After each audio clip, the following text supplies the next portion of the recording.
স্বাগত আজকের বাংলাদেশে। আপনাদের সঙ্গে আছি আমি খালেদ মহিউদ্দিন।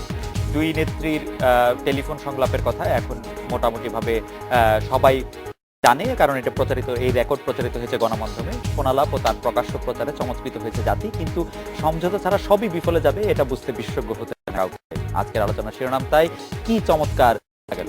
কথা বলতে স্টুডিওতে আছেন জাতীয় সংসদের চিফ হুইপ আব্দুল শহীদ, আছেন জাতীয় পার্টির প্রেসিডিয়াম সদস্য কাজী ফিরোজ রশিদ, এবং চট্টগ্রাম থেকে সরাসরি আমাদের সাথে থাকবেন বিএনপি ভাইস চেয়ারম্যান জনাব আব্দুল্লাহ আল নোমান।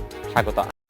জনাব উপাধ্যক্ষ আব্দুল শহীদ, যেভাবেই হোক মাননীয় প্রধানমন্ত্রী খালেদা জিয়া এবং মাননীয় বিরোধী দলীয় নেত্রী বেগম, মাননীয় প্রধানমন্ত্রী শেখ হাসিনা এবং মাননীয় বিরোধী দলীয় নেত্রী বেগম খালেদা জিয়ার যে টেলিফোন যোগাযোগ বা টেলিফোন যে সংলাপ, সেটি গণমাধ্যমে এসেছে, পুরোটা প্রচারিত হয়েছে। এতে করে কি আপনি, এটি যে গণমাধ্যমে এসেছে সবাই জানতে পেরেছে, এই ব্যাপারটি থেকে আপনি সন্তুষ্ট কিনা বা আপনার প্রতিক্রিয়া কি? এই প্রশ্নটাই তো আসলে যথার্থ বলে আমি মনে করছি না, সন্তুষ্টির প্রশ্নটা। জি, মানে প্রধানমন্ত্রী দেশবাসী সেবা করার জন্য জনগণ তাকে ভোট দিয়ে দেশের সেবা করার যে দায়িত্ব দিতে, তারই আলোকে দেশে বিদ্যমান কোনো সমস্যা কোনো না কোনোভাবে যদি দেশবাসীর গোচরীভূত হয় এবং তার আলোকে সমাধানের পক্ষে কোনো বক্তব্যের জন্য প্রধানমন্ত্রী হিসাবে তিনি যে টেলিফোন আলাপ করেছেন, এটা দেশবাসীর কাছে যেমন গ্রহণযোগ্যতা যতটুকু পাওয়ার ততটুকু নিশ্চয়ই পেয়েছে। পাশাপাশি আমি একজন রাজনৈতিক কর্মী হিসাবে মনে করি যে মাননীয় প্রধানমন্ত্রী তার টেলিফোনিক আলাপটাই তো জাতিকে আশ্বস্ত করেছে যে কোনো সমস্যার সমাধান করতে হলে নিশ্চয়ই যুদ্ধের মাধ্যমে সমাধান হয় না, আলোচনার মাধ্যমে টেবিলে বসে অথবা আন্তরিকতার কোনো পরিবেশ তৈরি করে সেরকম একটা পরিসরের মাধ্যমে এই বিষয়ের নিষ্পত্তি করা সহজ। সেই দৃষ্টিতে আমি মনে করি মাননীয় প্রধানমন্ত্রী, এটা বলবো এটা ঐতিহাসিক একটা বিষয়, কারণ এরকম নির্বাচিত সরকার, এখানে আমাদের শ্রদ্ধেয় জাতীয় পার্টির নেতা সদস্য একজন প্রতিষ্ঠা রাজনীতিবিদ তিনিও আশা করি একমত হবেন এই ব্যাপারে, যে আমরা যে যাই করি না কেন সমস্যা কারো দৃষ্টিতে খুব বড় আকারে দেখার সুযোগ। জনাব আব্দুল্লাহ নোমানও আছেন আমাদের সঙ্গে। তো সেই হিসাবে অবশ্যই আব্দুল্লাহ নোমান তিনি একজন অত্যন্ত বিজ্ঞ রাজনীতিবিদ, বিএনপির অত্যন্ত বড় কাণ্ডারি। তো আমার মনে হয় বাস্তবতার নিরিখে মাননীয় প্রধানমন্ত্রীর সেই টেলিফোনের আহ্বানটাকে বিএনপি কি দৃষ্টিভঙ্গি দিচ্ছে সেটা বোধহয় আজকে বিএনপির ভারপ্রাপ্ত মহাসচিবের টেলিফোনিক আলাপের প্রেক্ষিতে তিনি যে প্রেস কনফারেন্স করেছেন, আমার মনে হয় রাজনৈতিক দৈন্যতায় তিনি ভুগছেন। এই সময়ে এইরকম একটা ব্যক্তিত্ব প্রেসে বলে দিলেন যে সংলাপের প্রতি বা আলোচনার প্রতি সরকারের আন্তরিকতার অভাব রয়েছে, সেই কারণে এই আলোচনা হবে কি হবে না এটা এখন একটা সন্দেহের মধ্যে আছে। না, আমি ওই প্রসঙ্গে আসছিলাম। আমি তুষ্টির প্রসঙ্গে এই জন্য আসছিলাম যে গতকাল আমরা একাধিক মন্ত্রীকে বলতে শুনেছি যে টেলিফোন সংলাপটি আসলে জনগণের সামনে প্রকাশ করা উচিত বা প্রকাশ হওয়া উচিত। তারপরে রাত্রেবেলা দেখলাম যেটি প্রকাশ হয়েছে, এবং বিএনপি এইটা প্রকাশের পর এক ধরনের ক্ষুব্ধ প্রতিক্রিয়া ব্যক্ত করেছে যে এটা আসলে প্রকাশ করা উচিত হয় নাই। সেই ক্ষেত্রে আমি বলছিলাম যে এটা প্রকাশ হওয়ার ক্ষেত্রে আপনি তুষ্ট কিনা বা আপনি মনে করেন যে বাংলাদেশ এই জাতীয় সংসদ এই তথ্য অধিকার আইন পাস করেছে। জি, তো রাইট টু ইনফরমেশন অ্যাক্টের অন্তত সিটিজেন যে চার্টার যেটা আমরা বলি, জি, কে কি আলাপ করলো যদি এটা বাস্তবতার নিরিখে জানার আমার অধিকার থাকে তাহলে আমি জানতে আপত্তি কেন। জি। আর বিষয়টি মাননীয় প্রধানমন্ত্রী যেটুকু আলাপ করেছেন, তিনি দুপুরবেলা রেড টেলিফোনে কথা বলে কথা আলাপ করতে চেয়েছিলেন, কিন্তু কেন তিনি ব্যর্থ হয়েছে সে কথা তিনি স্পষ্ট করে বলেছেন যে কেউ রেসপন্স করে না। এবং মাননীয় প্রধানমন্ত্রীর সাথে মাননীয় বিরোধী দলের নেতার বক্তব্য আজকে জাতি শুনেছে, সেখানেও জাতি অবশ্যই লক্ষ্য করেছে যে কার বক্তব্য পজিটিভ কার বক্তব্য নেগেটিভ। সেই দৃষ্টিতে রাইট টু ইনফরমেশন অ্যাক্টে যদি আমি ধরে নেই যেটা আমার অধিকার আছে জানার, তাহলে জাতির জানতে আপত্তি কি? আমি আপনাকে, আপনার পয়েন্ট একদম ক্লিয়ার। আমি জনাব আব্দুল্লাহ নোমান আপনার কাছে জানতে চাইবো যে এই যে ফোন আলাপ প্রচার হওয়ার পরে এক ধরনের বিরূপ প্রতিক্রিয়া আমরা বিএনপির পক্ষ থেকে দেখতে পেলাম, সেটি কেন? জনাব আব্দুল্লাহ নোমান, আপনি যদি আমাদেরকে একটু বলতেন।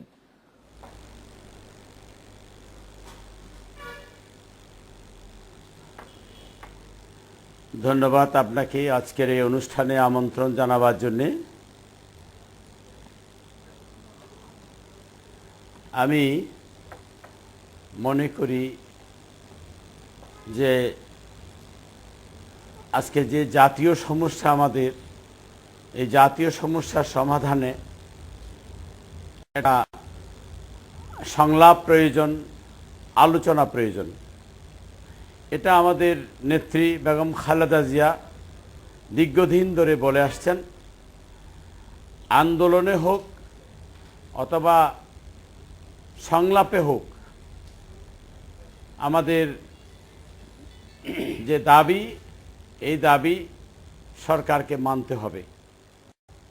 এবং আমরা যখন মাননীয় প্রধানমন্ত্রীর কাছ থেকে সংলাপে, ফোনালাপে তাকে যখন আমরা আগ্রহান্বিত দেখেছি, আমরা এটাকে স্বাগত জানিয়েছি। কিন্তু এখন যেটা মনে হচ্ছে, এই সংলাপের যেই ফোনালাপ হয়েছে, এই ফোনালাপকে পরিকল্পিতভাবে জনগণের কাছে এটা প্রচার করে তাদের যে আলোচনা, এই আলোচনাকে, বিশেষ করে বিরোধী দলীয় নেত্রীর যে আলোচনা, এই আলোচনাকে এমনভাবে ব্যাখ্যা করার একটা অপচেষ্টা চলছে, এটাকে নেগেটিভলি দেখার চেষ্টা হচ্ছে। আমি মনে করি যে আলোচনা হয়েছে সেটা ওপেন হওয়াটা, অথবা যারা করেছে তারা এটা অনৈতিক কাজ করেছে, কিন্তু এতে খুব একটা সমস্যা হয়েছে বলে মনে হয় না। জি, জনাব আব্দুল্লাহ নোমান, আপনাকে জনাব আব্দুল্লাহ নোমান, আপনাকে আমি এই জায়গায় একটু প্রশ্ন করতে চাই। আপনি বলেছেন যে এটা পরিকল্পিতভাবে এটি ফাঁস করা হয়েছে, যেটি আসলে আরো অনেকে এই সন্দেহ করছেন। কিন্তু আমি যেটা জানতে চাচ্ছি যে বেগম জিয়া ওই কথোপকথনে কি এরকম কোনো কিছু বলছেন যে এটা বেগম জিয়া ওই টেলিফোন আলাপেই নতুন বলেছেন, বা সেটা তিনি বলতে চাননি, এরকম কোনো কিছু কি বলেছেন?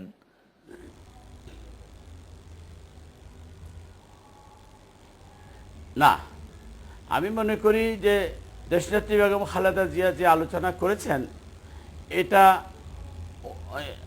প্রচারিত হলেও কিন্তু এর নেগেটিভ দিক দেখার যে চেষ্টা করা হচ্ছে, তাতে আসলে কোনো লাভ নেই। কারণ এই ফোনালাপ জনগণ শুনেছে, যেটুকু শুনেছে তাতে 37 মিনিটের আলোচনায় মূল কথা হচ্ছে একটাই, যে প্রধানমন্ত্রী তাকে দাওয়াত দিয়েছেন এবং তিনি বলেছেন যে তিনি 29 তারিখের পরে যাবেন। দেশনেত্রী বেগম খালেদা জনাব আব্দুল্লাহ নোমান, আপনাকে ধন্যবাদ, আপনি আমাদের সঙ্গে থাকেন। আমরা আপনার কথা স্পষ্ট বুঝতে পেরেছি যে বেগম জিয়া যে দাওয়াত গ্রহণ করেন, তিনি বলেছেন তিনি তার কর্মসূচির পরে সেই দাওয়াতে অংশ নেবেন। জনাব কাজী ফিরোজ রশিদ, আপনি যে কথোপকথনটি বেগম জিয়া এবং মাননীয় প্রধানমন্ত্রী শুনেছেন, তাতে আপনার কি মনে হয়, বা আপনার মূল্যায়ন যদি খুব সংক্ষিপ্ত? ধন্যবাদ। আসলে কি বলেছেন এগুলো গোটা দেশবাসী শুনেছে। জি, একাধিক টেলিভিশনে প্রতিনিয়ত এটা এখন আসতেছে, দুই নেত্রীর সংলাপ। মাননীয় প্রধানমন্ত্রী 7 মিনিট কথা বলেছেন, বিরোধী দলের নেত্রী 30-31 মিনিট কথা বলেছেন। এটা হলো আমরা এতটা মনোযোগ দিয়ে আমরা আমাদের দুই প্রধান নেত্রীর কথা শুনেছি। আমাদের এরা কিন্তু জাতীয় সম্পদ, জাতির সম্পদ দুইজন। এরা দুই দলের, বিশাল দুই দলের দুই নেত্রী, বারবার রাষ্ট্রীয় ক্ষমতা আসেন। এটা কোনো গোপন কথা নয়। তারা যেটা বলেছেন, নির্বাচন নিয়ে যে সংশয় শঙ্কার সৃষ্টি হয়েছে, এইটা কি নিরসনের জন্য কি একটা ব্যবস্থা নিতে হবে, এবং তার জন্য সংলাপ প্রয়োজন। সংলাপ গোটা দেশবাসী সবসময় বলে আসতেছেন, যদি দুই নেত্রীর মধ্যে সংলাপ হয় আমাদের এই সমস্যার সমাধান হবে। তারই ফলশ্রুতিতে মাননীয় প্রধানমন্ত্রী তার সাথে টেলিফোনে কথা বলেছেন। এটা দেশবাসীর জানার অধিকার আছে, আমরা জানবো না, এটা তো কোনো গোপন কথা নয়। তাদের মধ্যে এমন কোনো কথা হবে না যেটা আমরা জানতে পারবো না। এটা বিদেশের সাথে কোনো গোপন কথা নয় যে তথ্য অধিকার আইনে এটা বার আছে। জনাব কাজী ফিরোজ রশিদ, আমার একটু ডিসকন্টেন্ট লাগে হচ্ছে এই জায়গাতে এরকম যে বেগম জিয়া বা শেখ হাসিনা তারা জানতেন কিনা যে এই কথাটা প্রচার করা হবে, প্রকাশ করা হবে। কারণ উনাদের লেভেলে কিছু কথা হতে পারে যে কথাটার ক্ষেত্রে ওনাদের জানার অধিকার আছে, যে সেটা আসলে যদিও এটা রাষ্ট্রীয় বিষয় নিয়ে আলাপ, তারপরও দুইজনই জানতেন কিনা। আমি পাল্টা প্রশ্ন করতে চাই, আপনি সংবাদকর্মী হিসেবে জি, এই কথা কি আপনার কাছে কখনো অবিশ্বাস হবে যে উচ্চ পর্যায়ের সিদ্ধান্ত ছাড়া এইটা সমস্ত টেলিভিশন চ্যানেলে আপনাদের বারবার প্রচার হবে? এটা কি সম্ভব এই যুগে? অতএব আমি একটু জনাব আব্দুল শহীদ, আপনি একটু যদি এই বিষয়টি একটু মনে রাখতেন যে সরকারের উচ্চ পর্যায়ের সিদ্ধান্তের কারণে এটি বারবার, কারণ হয়েছে কি যে এটা দেশবাসীর জানার অধিকার আছে। আমরা অধীর আগ্রহে অপেক্ষা করতেছিলাম, শুধু টেলিভিশনে প্রথম দিন আপনারা প্রচার করলেন, যে ওনারা টেলিফোন উঠিয়েছেন, এরপরে কি হয়েছে, আন্দাজি পত্রিকা আসতেছিল, দুই নেত্রী কথা বলছেন, উনি খাবার দাওয়াত দিয়েছেন ইত্যাদি ইত্যাদি।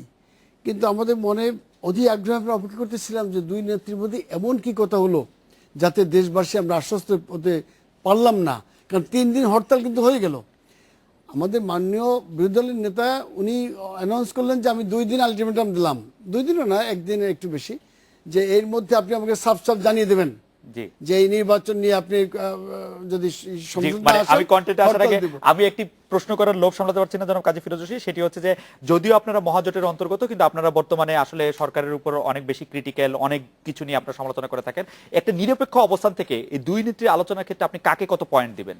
আপনি টেলিফোন সংলাপটি শুনেছেন, 30 মিনিট হোক 7 মিনিট হোক। আমি খুব সংক্ষেপে একটা কথা বলি। জি শহীদ ভাই আছে, আমাদের পাকিস্তান আমাদের একটা রেওয়াজ ছিল, আপনারা ওইটার মধ্যে পড়েন নাই, গ্রামে কোনো বাড়িতে বিয়ের বরযাত্রী গেলে ইংরেজি বলে ঢুকতে হইতো।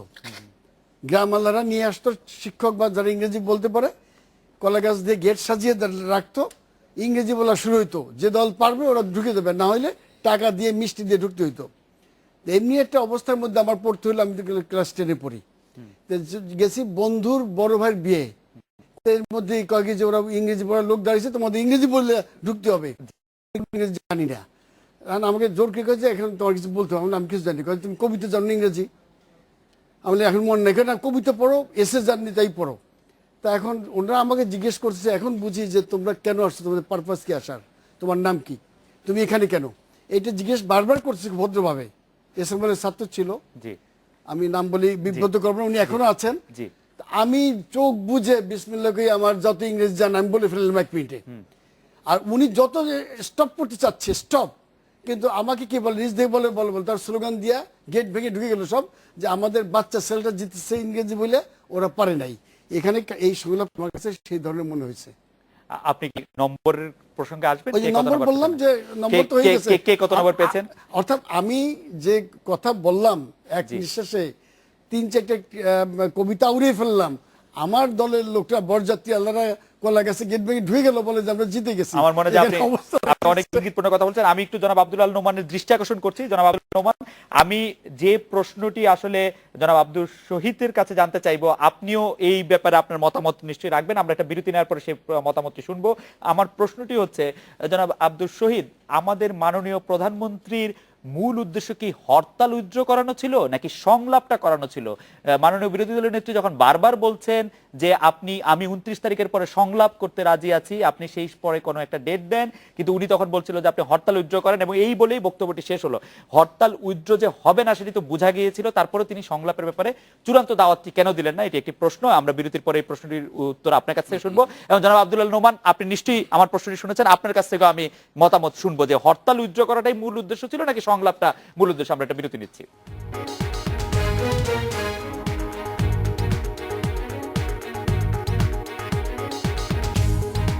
বিরতির পর ফিরে এলাম আজকের বাংলাদেশে। জনাব অধ্যক্ষ আব্দুল শহীদ, আমরা যেটি বিরতির আগে আপনার কাছে জানতে চাইছিলাম যে মূল উদ্দেশ্য কি হরতাল উইথড্র করা ছিল নাকি সংলাপটা করা ছিল? হরতাল যদি উইথড্র না হয়, তা হরতাল পরবর্তী ডেটটার ব্যাপারে মাননীয় প্রধানমন্ত্রী কিছু বললেন না কেন? আপনি যদি একটু আলোকপাত করতেন। ধন্যবাদ। আসলে আপনি একটু লক্ষ্য করুন, মাননীয় বিরোধী দল নেতা 25 তারিখ যখন এই বক্তব্যটা দেন, আমি কিন্তু আমার সাথে একটা টেলিফোন আছে, আমি কিন্তু টেলিফোনটা আপনাদের মিডিয়া থেকে কিন্তু ওনার বক্তব্যটা আমি রেকর্ড করেছি। উনি যখন কর্মসূচি ঘোষণা করেন তখন তিনি স্পষ্ট করে বলেছেন যে আজকে এবং কালকের মধ্যেই যদি সংলাপের জন্য কোনো বা ব্যবস্থা না করেন, উদ্যোগ না নেন, তাহলে আমরা রোববার থেকে 60 ঘন্টার হরতাল ঘোষণা করলাম রোববার থেকে। আপনার প্রশ্ন যদি আমি সঠিক বুঝে থাকি, তাহলে মাননীয় বিরোধী দলের নেতা তিনি তো একটা শর্ত দিয়ে বলেছেন যে আপনি কাজ শুরু না করলে আমি ওইটা করব। তাহলে মাননীয় প্রধানমন্ত্রী 25 তারিখ সন্ধ্যা 5:18 বেগম জিয়া তিনি সোহরাওয়ার্দী উদ্যানে এই বক্তব্য দিয়ে কর্মসূচি শেষ করেছেন।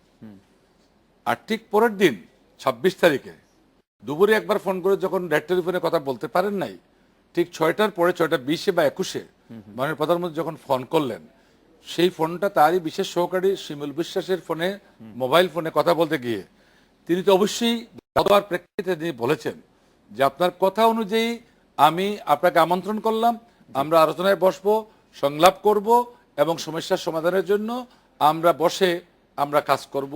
আপনি হরতাল উড্র করেন। সঙ্গত কারণেই দেখেন, কান ধরে টান দিলে কিন্তু শুধু কান একা আসে না।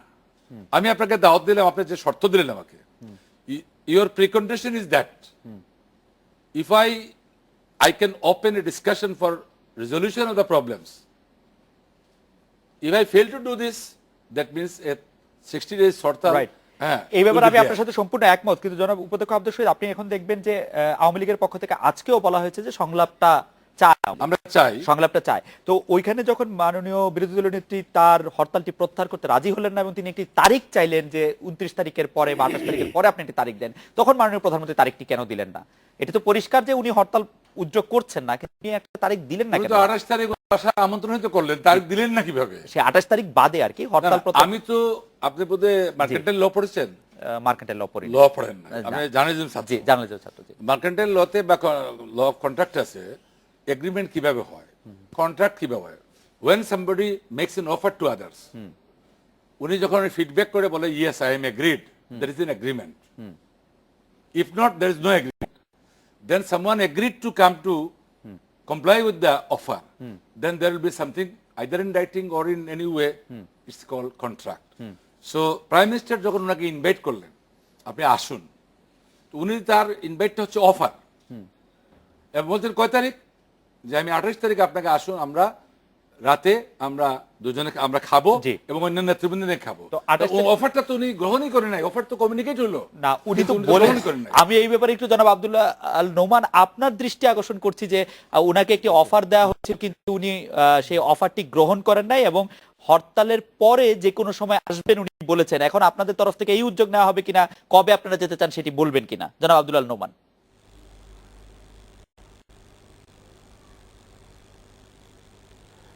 আপনি জানেন যে আমাদের দেশনেত্রী বেগম খালেদা জিয়াকে যখন প্রধানমন্ত্রী তার সাথে একবেলা খাওয়ার জন্য আমন্ত্রণ জানিয়েছেন, তিনি সে আমন্ত্রণ গ্রহণ করেছেন। শুধু বলেছেন 28 তারিখ পর্যন্ত এটা সম্ভব না, আমি হরতাল দিয়েছি, হরতালের পরে যেখানে আপনি বলবেন, যখন বলবেন তখনই আমি আসব, আমি সংলাপে আমার আগ্রহ আছে।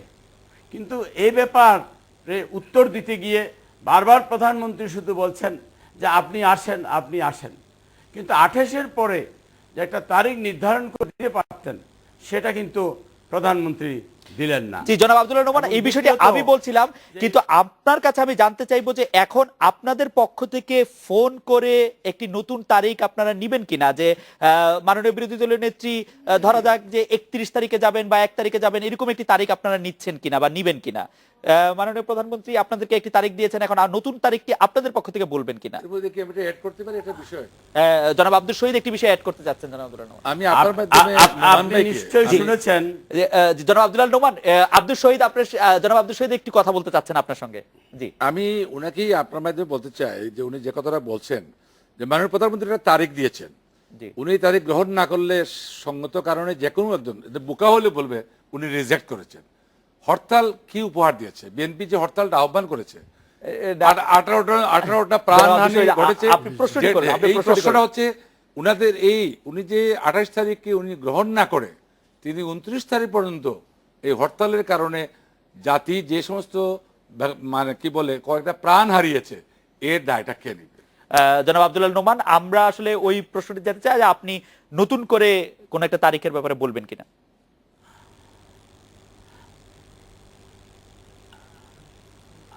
জনাব আব্দুল শহীদ যে কথা বলছেন যে দেশনেত্রী বেগম খালেদা জিয়া আমন্ত্রণ গ্রহণ করেননি, এ কথা তো সত্যি না। তিনি বলেছেন যে আমি আমন্ত্রণ গ্রহণ করলাম আপনার, এবং সেটা 28 তারিখের পরে যে কোনো জায়গায় যে কোনো সময় আপনি দেবেন, আমি সেখানে আসব। কাজে আমন্ত্রণ তিনি গ্রহণ করেছেন, কিন্তু আমন্ত্রণের সময়টা নিয়ে একটা যৌক্তিক কারণে সেখানে পার্থক্য সৃষ্টি হয়েছে, এবং এটা বড় কোনো বিষয় না যে 28 তারিখ তিনি না পারলে এর পরবর্তী পর্যায়ে মাননীয় প্রধানমন্ত্রী আরেকটা তারিখ দিতে পারতেন। এখানে আরেকটা কথা আপনি বলেছেন, সেটা আমাদের পক্ষ থেকে কোনো উদ্যোগ নেওয়া হবে কিনা নতুন কোনো ডেটের জন্য। এখানে আপনি নিশ্চয় জানেন মাননীয় প্রধানমন্ত্রী বলেছেন যে দেশনেত্রী বেগম খালেদা জিয়াকে, যে আপনি জানেন যে আমি মহাজোটের সাথে এবং বিভিন্ন রাজনৈতিক দলগুলোর সাথে আমি আলোচনা করছি, সংলাপ করছি, এবং আমাদের এই দেশনেত্রী বেগম খালেদা জিয়াকে তার ধারাবাহিকতায় কিন্তু তিনি আমন্ত্রণ জানিয়েছেন। এখানে আমন্ত্রণটা মাননীয় প্রধানমন্ত্রীর এবং সময়টা দুই পক্ষের সুবিধাজনক অবস্থায়। এই ক্ষেত্রে আমার মনে হয় যে মাননীয় প্রধানমন্ত্রী উদ্যোগ গ্রহণ করবেন, তার সময় মতো তিনি তারিখ দেবেন, সেই তারিখে আমাদের নেত্রী সেই সংলাপে যাবেন, এটাই আমরা আশা করি। জনাব আব্দুল্লাহ অনেক ধন্যবাদ। আমি জনাব কাজী ফিরোজ রশিদ আপনার কাছে জানতে চাইবো যে এই হরতালের মধ্যে যে সংশয়, প্রাণ সংশয়, মানুষের জীবনের সংশয়, সম্পদের অপচয়, তার জন্য আপনি আসলে এই কয়েকদিনে হরতালের এইগুলির কারণে আপনি কাকে বেশি দায়ী করবেন? সরকার, বিরোধী দল, পুলিশ, অ্যাডমিনিস্ট্রেশন, সাংবাদিক, কাদের আপনি বেশি দায়ী করবেন? রাজনীতিবিদদের দায়ীর জন্য। আমরা এক দল ক্ষমতায় আছি, থাকবো, আরেক দল ক্ষমতায় যাব। এর মধ্যে গোটা দেশবাসীকে যে অপসীম দুঃখ কষ্ট ভোগ করতে হলো, আমাদের যে অশান্তি হলো, এতগুলো তাজা প্রাণ নষ্ট হলো, 20টা প্রাণ নষ্ট হয়ে গেছে, শত শত মানুষ আহত হয়েছে, অনেক ঘরবাড়ি বিনষ্ট হয়েছে, কত মানুষ পঙ্গু হয়ে গেছে, কত মানুষ এই যে জেল জুলুম অত্যাচার সহ্য করছে, দায়ী আমরা রাজনীতিবিদরা। কেন? আমাদের একমাত্র হলো যে ক্ষমতা যাওয়া এবং ক্ষমতা থাকা। এই জন্য সাধারণ মানুষ কিন্তু দায়ী না, কিন্তু তাদেরকে আমরা জিম্মি করে ফেলেছি, আমরা দায়ী। ইতিহাসে কাঠগড় একদিন আমাদের এই জন্য জবাবদিহি করতে হবে। আপনার রাজনীতিবিদ বন্ধুরা কি ব্যাপারটি বুঝতে পারছেন, বা আপনারা কি বুঝতে পারছেন যে এটাতে? আমি জানি না, যদি আমরা বুঝতে পারতাম তাহলে আমরা এইভাবে করতাম না। দেখেন, সরকার শেষ সময় প্রতি মুহূর্তে কিন্তু বাকি বাকি অনেক কিছু চেঞ্জ হয়।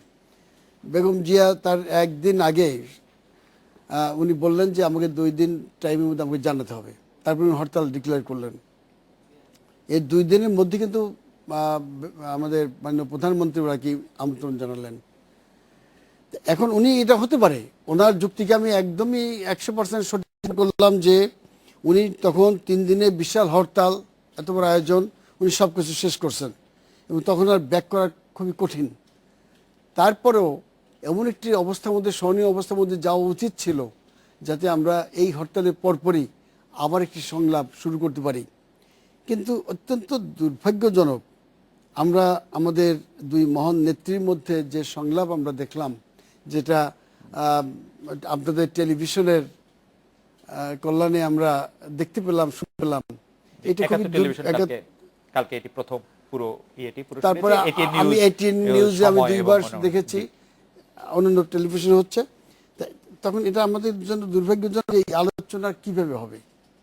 আমরা ওই সামান্য আলোচনার মধ্যে তাদের মধ্যে যে তিক্ততা দেখেছি, আমি অনুভব করছি, দেশবাসী দেখেছেন, তাতে আমাদের কাছে মোটামুটি বা দেশবাসীর কাছে পরিষ্কার এই আলোচনা হবার নয়। এখন আমরা আলোচনা নিয়ে সময় ক্ষেপণ না করে আমার মনে হয় যে অন্যদিকে বেশি সময় দেওয়া উচিত, কারণ আমরা বুঝে গেছি এই আলোচনার ফল কি হতে পারে। আপনাকে ধন্যবাদ। আমি আবারও জনাব আব্দুল্লাহ নোমানকে একটু দৃষ্টি আকর্ষণ করছি। আমি একটি প্রশ্ন করে আমি একটি বিরতিতে যাব। সেই প্রশ্নটি হচ্ছে, আমি জনাব কাজী ফিরোজ রশিদের কথা একটু ধার করেই বলতে চাই যে আমাদের অনেক দর্শকও আসলে মনে করছেন যে সংলাপ আসলে হবে না, কারণ সংলাপের মাধ্যমে কোনো সমাধান করার অবস্থায় মাননীয় 2 জন নেত্রী নেই। আর সংলাপটা আসলে কেউই চায় না, কারণ সংলাপটা যদি একবার শুরু হয় এটা শেষ হবে এবং সংলাপটা আলটিমেটলি ব্যর্থ হবে। ব্যর্থ সংলাপ হওয়ার পর আর কোনো কিছু করার থাকবে না, তখন নিশ্চিত সংঘাতের দিকে দেশ এগিয়ে যাবে। সেজন্য সংলাপের একটি আবহর কথা এই 2 দল আসলে বলছে, আসলে সংলাপের কথা কেউ বলছে না। আপনাদের মন্তব্য একটু শুনবো আমরা, এটা বিরতি নিয়ে ফিরে।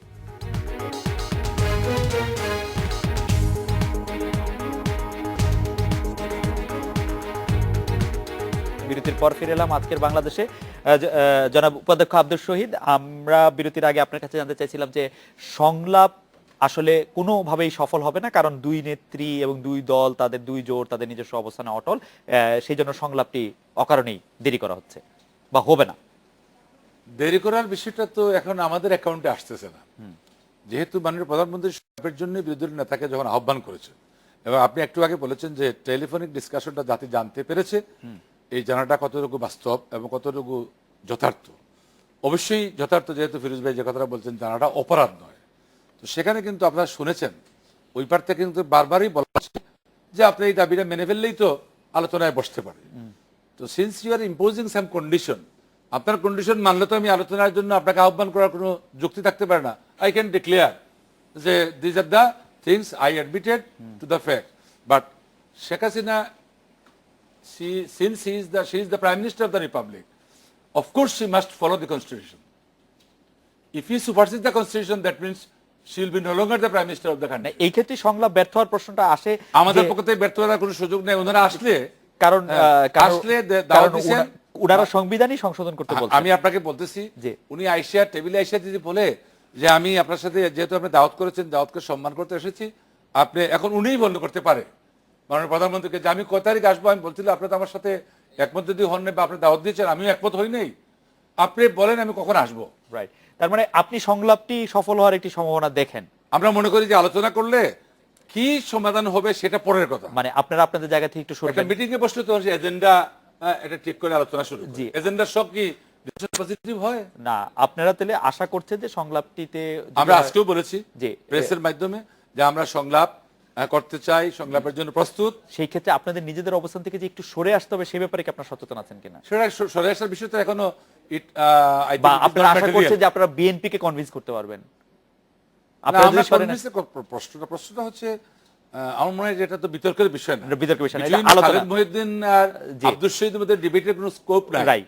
Because Right. You asked the question Right. For the I think the national what we are thinking. Right, আমরা জনাব আব্দুল্লাহ নোমানের কাছে জানতে চাইবো যে নোমান ভাই, আপনি একটু যদি আমাদেরকে বলেন যে সংলাপের কোনো সফলতা সমান আপনি দেখেন কিনা, আপনারা আপনাদের অবস্থান থেকে একটু সরবেন কিনা, নাকি আপনারা আওয়ামী লীগকে কনভিন্স করতে পারবেন? জনাব আব্দুল্লাহ নোমান।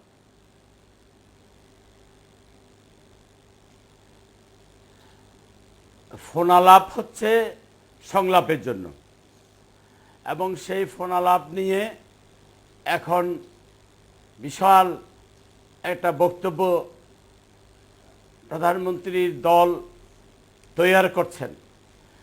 আমি নিজে ব্যক্তিগতভাবে মনে করি যে কাজ যদি অনৈতিক এটা প্রকাশ করা, কিন্তু যেটা প্রকাশ হয়েছে তাতে আমি মনে করি যে আমরা কোনোভাবে ক্ষতিগ্রস্ত হইনি, কারণ দেশবাসী অনেক সজাগ।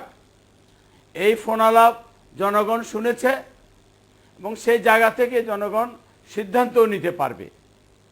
কিন্তু সংলাপ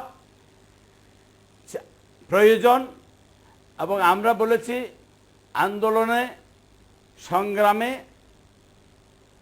আমরা আছি, সংলাপেও আমরা আগ্রহী। নোমান ভাই, কিন্তু আমি আমার আসলে সবচেয়ে বেশি- নোমান ভাই, আমি আসলে জানতে চাইছিলাম যে সংলাপটি হলে পরে, নোমান ভাই,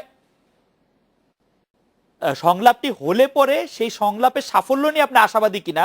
কারণ এই আশাবাদী হতে হলে হয় আপনাদের অবস্থান থেকে একটু সরে আসতে হবে, অথবা আওয়ামী লীগকে আপনাকে কনভিন্স করতে হবে। কোনটার ব্যাপারে আপনি আশাবাদী?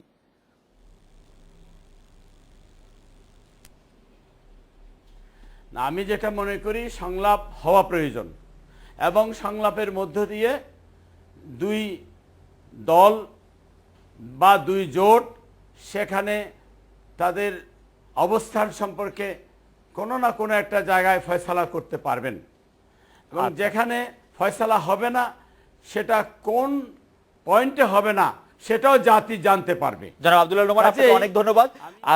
জনাব কাজী ফিরোজ রশিদ, আপনি লক্ষ্য করলেন জনাব আব্দুল শহীদ এবং জনাব আব্দুল্লাহ নোমান কিন্তু একই জায়গায় দাঁড়িয়ে তারা মনে করছেন যদি সংলাপটি হয় তাহলে কোনো না কোনো ভাবে ফয়সালা হবে। আপনি যদি চট করে একটু বলেন, আপনার জন্য আমার একটা অন্য প্রশ্ন আছে যে আপনি কতটা আশাবাদী এই সংলাপ হলে তারপরে সেটা সমাধান আমি হবে? প্রথমে বলছি যে নোমান ভাইয়ের কথা আমি শুনলাম, ওরা আশাবাদী। এটা হচ্ছে কি, মানে সংলাপ একটা রাজনৈতিক খেলা হয়ে গেছে। সংলাপ একটা রাজনৈতিক খেলা, এটা হচ্ছে কালক্ষেপণ করা হচ্ছে। এই যদি এখন ধরেন নোমান ভাইয়ের কথা যদি আমি মনে করি যে সংলাপে বসে আওয়ামী লীগ এই সংবিধান থেকে সরে আসবে গণতন্ত্র রক্ষা করার জন্য, অর্থাৎ ওনারা আসলে তো গণতন্ত্র ঠিক থাকবে, সব দল না আসলে গণতন্ত্র হবে না। তাই গণতন্ত্র ঠিক রাখতে হলে কিন্তু সংবিধান চেঞ্জ করতে হবে, সংবিধান থেকে আওয়ামী লীগের সরে আসতে হবে। আর আওয়ামী লীগ যদি সংবিধান ঠিক রাখে তাহলে গণতন্ত্রের পথ থেকে একটু সরে আসতে হবে, শিফট করতে হবে। আর দুইটাকে ঠিক রাখা খুবই কঠিন হবে, কেউ কেউ বলছে যে কোনো দূরবর্তী ভাবে, কিন্তু আপনি মনে করছেন যে দুইটাকে ঠিক রাখা কঠিন হবে? অত্যন্ত কঠিন হবে। জনাব কারণ কাজী আপনি ফিরোজ রশীদ- সংবিধান ঠিক গণতন্ত্র ঠিক রাখবেন, দুইটা একসঙ্গে আপনি এই যাত্রা ঠিক রাখতে I পারবেন না। have some observation, আমার কিছু observation। আপনি একটু দিয়েন, আমি জনাব কাজী ফিরোজ রশিদের কাছে আমার অরিজিনাল প্রশ্নটা একটু করে নিই। সোমবার এক টক শোতে জনাব কাজী ফিরোজ রশিদ আপনি বলেছেন, যা বলেছেন তার সর্বমোটাটা এরকম দাঁড়ায়, গণমাধ্যমে যে হামলা হচ্ছে তার জন্য অনেকাংশে দায়ী পক্ষপাতদুষ্ট সাংবাদিকতা। Correct me if I am wrong. পক্ষপাতদুষ্ট সাংবাদিকতা প্রতিরোধের নামে বোমা, ককটেল হামলা, সাংবাদিকদের উপর আক্রমণ কি গ্রহণযোগ্য কিনা? এবং আপনি জানেন যে আমাদের একজন বিশিষ্ট চিন্তাবিদ জনাব ফরাদ মজারও তার বক্তব্য আমি দিয়েছেন কঠিন কথা। এবং আপনি ছিলেন উপস্থিত। জি, আমি আপনি যদি যেটা একটু আলাপ বলেছি যে প্রথমে বলেছি যে এটা অত্যন্ত দুঃখজনক, এটা কিছুতেই আমরা গ্রহণ করতে পারি না যে আমাদের সংবাদকর্মীদের উপরে এই ধরনের হামলা। তারপরে আমি বলেছি যে এইটা সবার লক্ষ্য রাখা উচিত যে সংবাদপত্রের মালিক যারাই হোক না কেন, কিন্তু আমরা মনে করি যে বস্তুনিষ্ঠ সংবাদ পরিবেশন করা অথবা একটা নিরপেক্ষতা আমরা সবার কাছ থেকে আশা করি। একজন সংবাদকর্মী অথবা সংবাদ অথবা ওই সংস্থাটা যখন মানে প্রতিপক্ষ হয়ে যায় একজন সংগ্রামরত লোকের, তখন কিন্তু সে ওই লক্ষ্যবস্তুতে পরিণত হয়। এরপর আমি একটি কথা বলতে ভুলে গেছিলাম যে পাকিস্তান আমলে কিন্তু এই ধরনের দেখেন এই সংবাদপত্রের উপরে অনেক হামলা হয়েছে, মর্নিং নিউজ পড়াই দেওয়া হয়েছে, অবজারভার পড়াই দেওয়া হয়েছে, আক্রান্ত হয়েছে বারবার। অর্থাৎ জনগণ যদি মনে করে যে এরা আমাদের প্রতিপক্ষ, এইখানে আমি বলতে গেছিলাম যে আপনারা এর পিছনে মালিক যারাই যে নীতিতে বিশ্বাস করুক, যে আদর্শে বিশ্বাস করুক, যারা সংবাদকর্মী আছেন তাদের কাছ থেকে আমরা নির্ভীকতা আশা করি, নাহলে কিন্তু বারবার এই ধরনের দুর্ঘটনা ঘটার সম্ভাবনা থাকবে। তার মানে সংবাদপত্রের নিরপেক্ষতাটা আপনি জরুরি মনে করছেন এবং আপনি মনে করছেন যে নিরপেক্ষতা হারিয়ে গেছে কারো কারো, হ্যাঁ হারিয়ে গেছে, এটা এবং যাদের হারিয়ে গেছে তাদের ককটেল মারা, বোমা মারা আপনি না, সমর্থন আমি বলছি করছেন? যে সেই জন্যই মারে, এটা হচ্ছে মনের থেকে যখন রাজপথে মানুষ নামে জি। একজন মানে মনের ক্ষোভটার একটা জায়গা তৈরি হয়, সেটা আপনি- তখন তাদের ক্ষোভটা ওখানে পড়ে। আসলে কিন্তু ওই গাড়িটা বা ওই সংবাদকর্মীর উপর তার কোনো ক্ষোভ না, ওই সংস্থার উপর ক্ষোভ দেখে ইনডাইরেক্টলি ওই আমাদের দুঃখজনকভাবে ওই কর্মীটা ওই বন্ধুটা আক্রান্ত হয়। এটাই আমি বলতে চাই। জনাব আব্দুল শহীদ, আপনার পর্যবেক্ষণের কথা আপনি বলছেন, আপনি যদি একটু আমার মনে দ্রুত হয় বলেন। আমি যে কথাটা ফিরোজ ভাই বলেছেন, প্রথম কথা হলো যে সাংবাদিকদের তো আমাদের দোষারোপ করার কোনো সুযোগ নাই। সংবাদ মাধ্যম থাকার কারণেই কিন্তু আমরা কোনো ধরনের ঘটন যাই ঘটুক না কেন রাস্তাঘাটে বা যেখানেই হোক না কেন, রাজনৈতিক দলেরই হোক আর যারই হোক, জানার অন্তত এই সুযোগটা। কারণ আমার ছেলেমেয়েরা ঘরে বাচ্চারা সব কিন্তু দেখতে সুযোগ জনাব পাচ্ছে। আব্দুল শহীদ, আপনি আমাকে মাফ করবেন, আমার একটু খালি জানাবো কি, এই সরকারের আমলে কিন্তু 2-3টি টেলিভিশন বন্ধ হয়েছে, একটি পত্রিকা বন্ধ হয়েছে, সেটিও যদি মাথা রেখে একটু বলেন। আমার মনে হয় যে আপনি তো জানেন যে প্রেস একটা অর্ডিন্যান্স আছে, জি, এবং যে কোনো ধরনের সংবাদ মাধ্যমের লাইসেন্স পেতে হলে অবশ্যই সরকারের সেই প্রেস অর্ডিন্যান্সের আইন অনুযায়ী বা যে সমস্ত শর্ত পূরণ সাপেক্ষেই আপনাকে কিন্তু সেটার কি বলে অধিকার ভোগ করার সুযোগ পাবেন। তো সেটার জন্য আমাকে প্রশ্ন করলে আমার জবাব একটাই থাকবে যে নিশ্চয়ই আইনের পরিপন্থী বা আইনকে সুপারসিড করে কাউকে কিন্তু লাইসেন্স দেওয়ার বিষয়টা ওই কর্তৃপক্ষ বা অধিদপ্তরের সুযোগ নেই। সেই ক্ষেত্রে কিন্তু রাজনৈতিকভাবে বিবেচনায় সেটা আনার কোনো সুযোগ নেই, Right. Because you have the law and regulations, you have to follow that. দ্বিতীয় কথা হচ্ছে যে গণতন্ত্র কথাটা ফিরোজ ভাই যেটা বললেন, যে গণতন্ত্র আর এই সংলাপ একসাথে দুইটা রক্ষা করা যাবে না। সংবিধান এবং গণতন্ত্র একসঙ্গে, সংবিধান। গণতন্ত্র থেকে একটু সরে আসতে হবে তিনি আমার বলেছেন। কথা হচ্ছে যে আমি যদি গণতন্ত্র মানি তাহলে সংবিধান কেন মানব না? আর গণতন্ত্র যদি মানতে হয় তাইলে গণতন্ত্র প্রতিষ্ঠার জন্য আমার টুলসটা কি যন্ত্রণা ব্যবহার করব? তাহলে জনগণের জনমতের প্রতিফলন, সেই প্রতিফলনটা আর্টিকেল 7-এ জনগণ হচ্ছে দেশের মালিক। তারা যদি নির্বাচনে অংশগ্রহণ করতে চায়, আমি রাজনৈতিক দল হিসাবে আমি করবো না, করতে দিব না, এইটা কিন্তু বলার constitutional fundamental right of the people.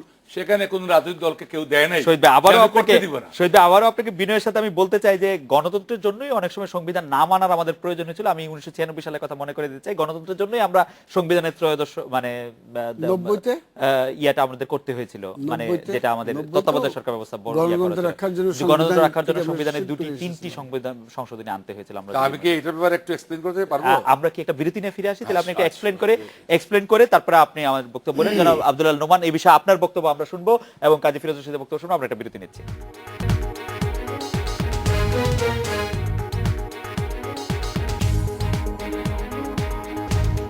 বিরতির পর ফিরে এলাম আজকের বাংলাদেশে। জনাব উপাধ্যক্ষ আব্দুল শহীদ, বিরতির আগে আপনার কাছে জানতে চাইছিলাম যে এই সংলাপ সম্পর্কে, এবং আপনি বলছিলেন যে বেশ কিছু উদাহরণ দিয়ে আপনাকে বলতে হবে গণতন্ত্র এবং সংবিধান একসঙ্গে রাখার প্রক্রিয়া, উপায়। না, কথাটা হচ্ছে যে আপনি যে প্রশ্ন আমাকে করেছিলেন যে এই গণতন্ত্র রক্ষার জন্যই অতীতে যে আন্দোলন হয়েছিল সংবিধান সংশোধনের প্রশ্ন, আপনি বোধহয় জানেন যে 1975-এর 15ই আগস্টের পরে জাতির জনককে হত্যা করার পর থেকে এক্সট্রা কনস্টিটিউশনাল গভর্নমেন্ট যেভাবে এই দেশ শাসন করার জন্য এগিয়ে আসছিল, সেটা ইতিহাসটা কিন্তু আপনার অজানা নয়।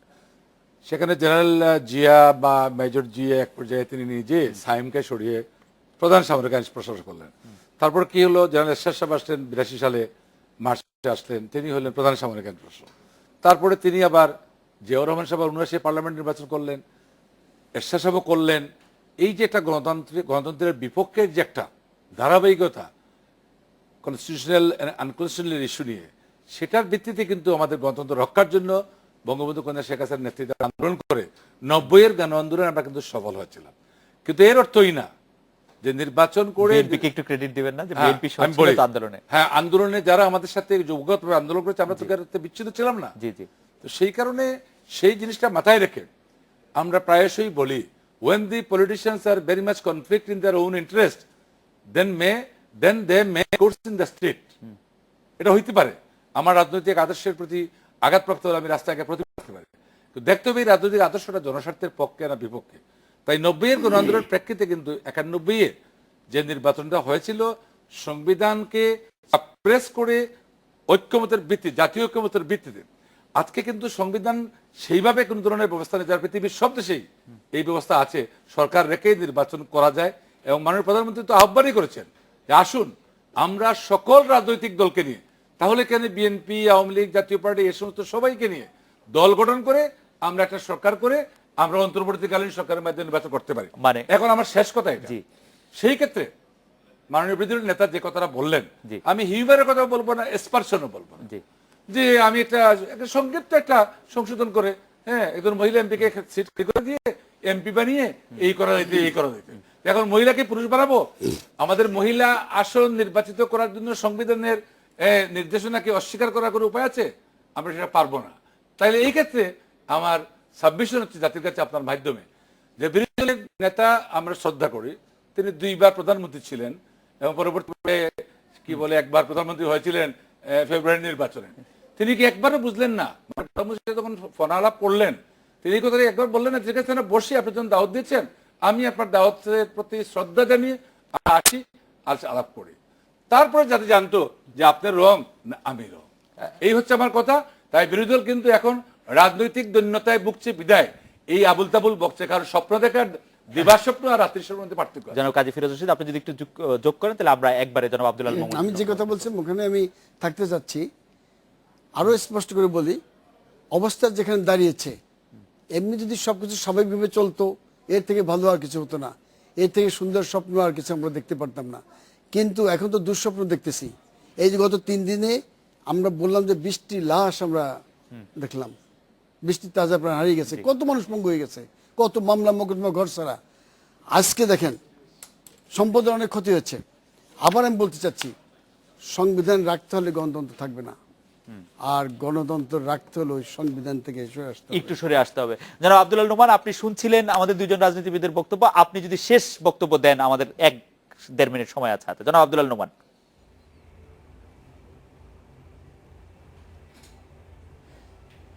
আমি যে কথা বলতে চাই যে শহীদ সাহেব অনেক দীর্ঘ বক্তব্য রেখেছেন, একটু সময় থাকলে ভালো হতো। 4র্থ সংশোধনীর মাধ্যমে আমরা আমাদের গণতন্ত্রকে হরণ করা হয়েছিল, বাক স্বাধীনতা হরণ হয়েছিল, সংবাদপত্রের স্বাধীনতা হরণ করা হয়েছিল এবং বাকশাল গঠন করা হয়েছিল। বাকশালের নতুন সংস্করণ হচ্ছে পঞ্চদশ সংশোধনী, এবং এই পঞ্চদশ সংশোধনীর মাধ্যমে এই আজকের প্রধানমন্ত্রী ক্ষমতাকে চিরস্থায়ী করতে চান।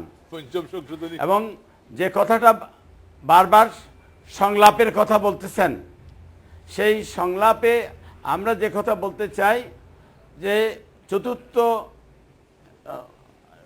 সংশোধনীর মাধ্যমে যে একদলীয় শাসন ব্যবস্থা গ্রহণ করেছিল বাকশাল, আজকে পঞ্চদশ সংশোধনীর মাধ্যমে ঠিক একই প্রক্রিয়ায় একইভাবে আজকে ক্ষমতাকে কুক্ষিগত করতে চাচ্ছেন, আজকের প্রধানমন্ত্রী। জনাব আব্দুল্লাহ নোমান, এখানে- আপনাকে অনেক ধন্যবাদ। আপনি বলছেন যে ক্ষমতা কুকিগত কুকিগত আমরা করি নাই, ক্ষমতা- ওনারা করতে না, করতে এত অভ্যস্ত। এখন ক্ষমতা কুকিগত যাতে কেউ না করেন এবং সবার ইয়াতে অংশ আমরা নেয়, যাতে কিন্তু নির্বাচন ব্যালট ছাড়া হয়, কোনদিন ক্ষমতায় আসি নাই। নির্বাচনে BNP অংশ নেয়, কিন্তু ব্যালট ছাড়াই সেইটাই ক্ষমতায় আমরা আসে। আশা করব। জনাব আব্দুল্লাহ নোমান, জনাব আব্দুল শহীদ এবং জনাব কাজী ফিরোজ রশিদ আজকের অনুষ্ঠানে আমার আসার জন্য ডান বাম দুই দিকে আমাদের কিন্তু অনেক আসছে। ধন্যবাদ। এই ছিল আজকের বাংলাদেশে, দেখা হবে আগামীকাল এই সময়। শুভরাত্রি।